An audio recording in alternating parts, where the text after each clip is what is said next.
La plupart des problèmes que tu rencontreras sous Unity sont globalement liés à la modélisation que tu en as fait en amont, sous 3ds Max ou sous Maya. Je te remets quand même un petit rappel des choses qu'il ne faut pas oublier de faire avant d'importer ton objet.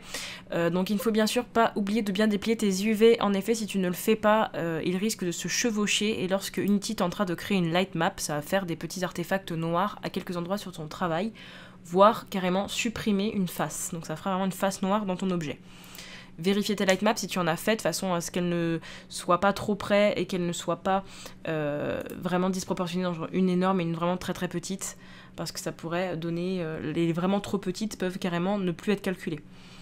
Bien placer tes points de pivot, parce que ça aussi ça peut être un problème après pour déplacer tes objets dans la scène. Si tu veux avoir par exemple une lignée d'objets, si tu as mal placé tes points de pivot, ça peut vite devenir compliqué. Poser tes shaders, ça c'est juste un petit rappel parce qu'effectivement c'est quand même plus facile, ça te fait gagner du temps dans ton travail, et combiner les objets parce que ça peut poser problème. Si par exemple tu n'as pas combiné la chaise que tu vois à gauche, tu vas te retrouver avec des morceaux, un pied séparé d'un autre, etc. Les light maps, c'est vraiment quelque chose qui est assez délicat parce que, comme je l'ai dit, si jamais tes UV se chevauchent, tu auras forcément, comme tu le vois à l'écran, des endroits où Unity ne va pas réussir à comprendre ce qui se passe, il ne va pas réussir à vraiment faire une jolie séparation d'ombre et de lumière.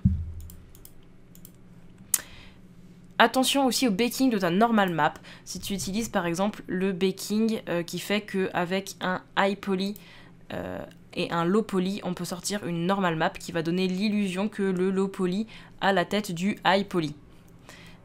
Certains problèmes d'artefacts noirs peuvent provenir de cette technique de baking et du coup de la normal map que tu auras sorti de ton baking du high sur le low.